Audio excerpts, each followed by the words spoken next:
Hey everybody, this is Michael. I just want to do a quick tip for your firearm, specifically the Glock pistol. And this is going to have to do with changing the grip angle utilizing the medium or large backstrap. Most of my guns, I'll have this backstrap chop already on there. Some of them I won't. It usually kind of depends if the particular magwell will accept it.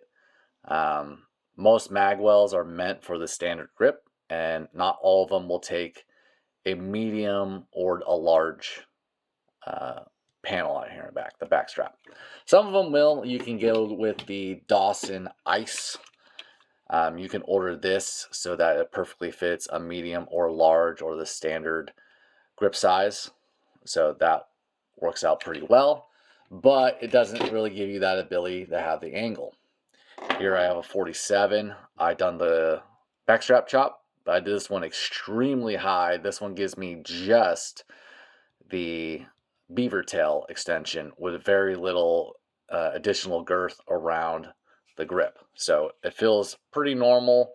Well, it is pretty normal. However, I am very partial to the medium backstrap with larger hands.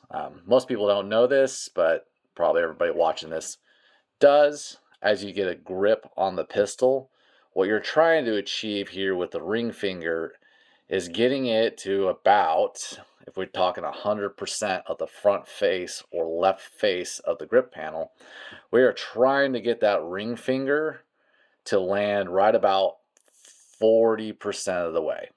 50% you can get away with, but as you start closing up that distance here, becomes a lot harder to get your non-dominant hand into this C shape going on.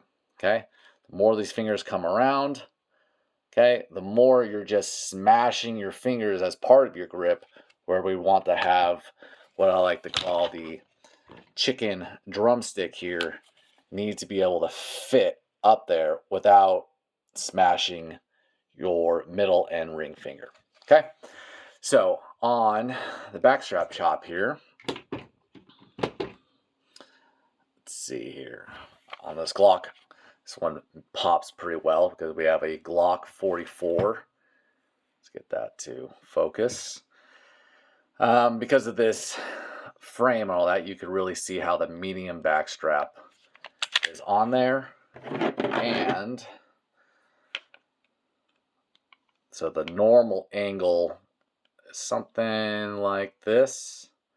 And then by adding that backstrap, we basically are going to lay our hands a little bit with a less harsh angle.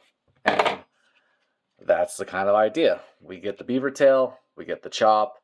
Sometimes we get a little extra trigger reach, which could be a good thing. If you don't need that, then you try to chop it off pretty much right when the stipples start down here.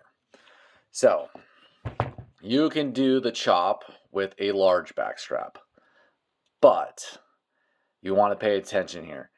If you do the chop right here below the L for large, you'll want to do it so you're on the ridge here, or right below the ridge, so that you can eventually sand up to it.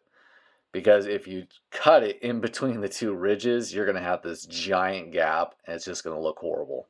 It's not all about the looks, but what I have found is obviously right here, it says that it's for the G17, 47, all that good stuff. And then it has the L written here. You're going to want to cut at this point. This is going to be about, and the generalization is, you want to go down about 8 to 10 of these dots or stipples and make your cut. Okay? And so in this, with these ridges, it makes it perfect. So I'm just going to do this on camera real quick. Of course, you could have a razor blade, cut this, whatever the case is. I like to use trauma shears. Okay? So I'm just coming in. It's not going to look the cleanest right now until you get to do a little extra cleanup. Okay? And then I get to come in here, just kind of clean up the edges.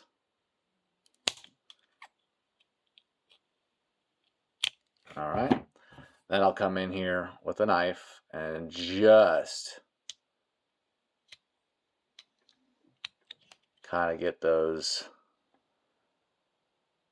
sharp edges on the edge. All right, so it doesn't look the cleanest right now, especially with the trauma shears, but you can go in and sand these down, which I highly suggest you do, especially if you're OCD about some of those things. And then you can run a slight sander right here on the edge, okay, or try to burnish it up. So now we got the large back strap. Again, you can see we're about 8 to 10. I think we're right at 8 dots down. So we can slap it on. The tip is actually locking in here, and then you can throw the trigger housing pin through there, okay? So now you get a pretty aggressive angle, or a reduction of aggressive angle, like so, where you had the 22 degrees here, and now as we're going in here, it's lifting up to about 20 degrees. You know, you can kind of imagine like 18 degrees, 20 degrees without the back strap. We got 22 degrees. So, and then by that little ridge that we cut on, it makes it so there's not a giant gap underneath here. Okay. Again, sand that up. You can throw on a Ranger band or make your own Ranger band. So I did that here on this Glock 19. I made the chop, throw this rubber around it, or a smaller Ranger band, or just leave it as is. It's fine. But that makes it very nice so that I'm not tilting down when I present. Most of us do once we first handle a Glock. Now, it feels a lot better, and I'm presenting it kind of like a 1911. All right. So that's for the large. Not many of you will need this. Here's the medium already on there that I've done on this Glock 44. And then on the actual 44, or excuse me, the Glock 19 backstrap, a medium, I'm just going down 8 stipples for me. That's exactly where I like it. Don't have to worry about any ridges here. And then I'll clean it up. So I got 1, 2, 3, 4, 5, 6, 7, 8. If I go a little over, I'm okay, because then I could clean it up. All right, so that's exactly 1, 2, 3, 4, 5, 6, 7, 8, 9. I'll live with that, especially for the video. I'll clean this up on a sander in a little bit after the video. I'm just coming in here, knocking a little bit of that edge off, just so it's not sharp.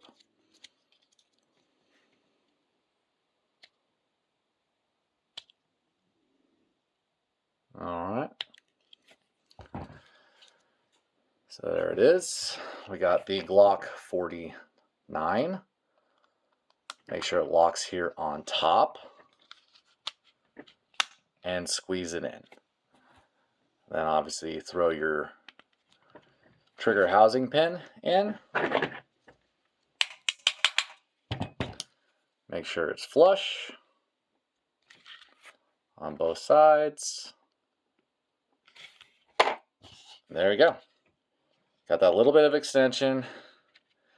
So I get a better trigger reach for my hand. I get the beaver tail here. And I get a slight reduction of grip angle so that will make it pop.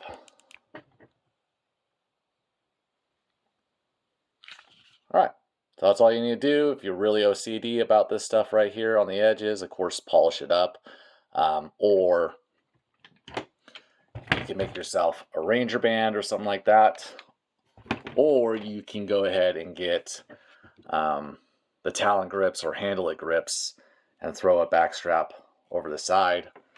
Or you can take a sheet of the sandpaper, and again, you could just lay it on the back here however you want to, so it kind of covers that harsh angle. And there you go. Have any questions, put it down there. Have any recommendations? There's obviously the curl extensions, and there's another company from about 25 years ago that actually did versions like this. However, the older version, I don't like that. It's really, really, really thick here. And sometimes the pins are way oversized and you can feel it in the web of your hand. But the new Curl, I think it's Curl Defense, they have some grips that are already done like this. But if you don't want to pay the extra money, you just want to try this, or maybe you have some extra back straps, just take the medium back strap. Again, about 8 to 10 stipples down, cut it off, round it off, throw it on there. Just present the gun several times to see how it naturally indexes for you. I think you'll like it.